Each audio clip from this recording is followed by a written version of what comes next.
जय श्री कृष्ण। हम लोग जब मंदिर में जाते हैं तो गर्भगृह में प्रवेश करने से पहले आप लोगों ने देखा होगा कि बाहर एक कछुआ होता है, पत्थर का कछुआ, लेकिन बहुत कुछ कहता है। कि हमने सोचा है कि ये कछुआ कहता क्या है। मंदिर में जाते हैं भावनाओं को पवित्र बनाने के लिए, मन को स्वच्छ बनाने के लिए, और बाहर खड़ा जो कछुआ है वो कुछ कह रहा है। भगवत गीता में भगवान कृष्ण अर्जुन से कहते हैं कि यदि यशस्वी बनना है, विजयी होना है, तो प्रज्ञा को प्रतिष्ठित करना पड़ेगा, अपनी बुद्धि को स्थिर करना पड़ेगा। और बुद्धि को स्थिर करने का सबसे आसान तरीका भगवान बता रहे हैं। भगवान कहते हैं यदा संहरति चाहम कूर्मोंगा नीव सर्वशः इंद्रियाण इंद्रियार्थेभ्यस तस्य प्रज्ञा प्रतिष्ठिता। यदि प्रज्ञा को प्रतिष्ठित करना है, बुद्धि को स्थिर करना है, तो कछुए के जैसे बनना होगा। कछुआ अपने 6 अंगों को समेट लेता है जब कोई संकट उस पर आता है। कछुए के 6 अंग होते हैं, 4 तो पैर, 1 मुंह और 1 पूंछ। जब भी कोई संकट आता है उस पर, तब वो अपने इन 6 अंगों को अंदर समेट लेता है। उसी प्रकार हमारी 6 इंद्रियां हैं।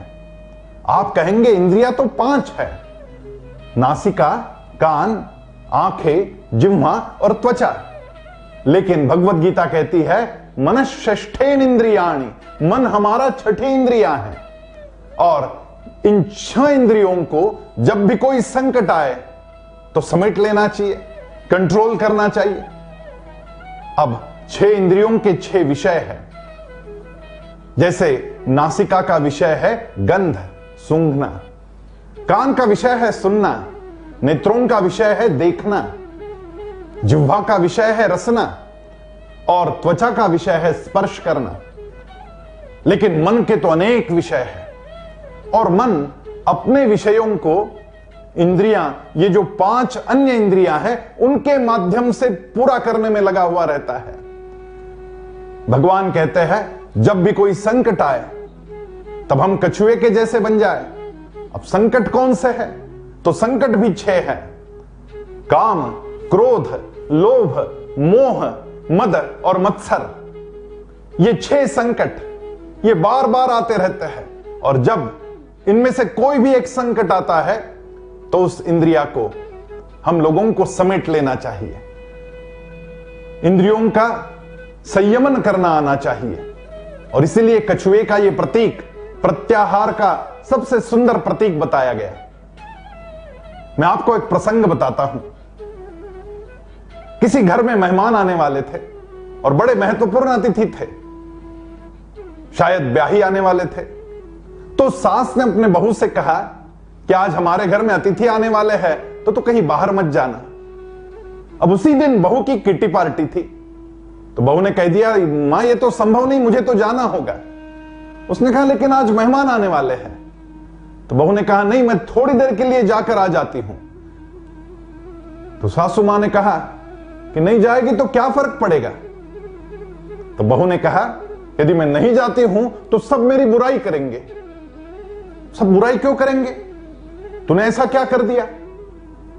तो बहू ने कहा कि किटी पार्टी में होता यही है कि वहां पर जो अनुपस्थित है, वहां पर जो महिला पहुंची नहीं, उसकी बुराई करने में सब लोग लग जाते हैं।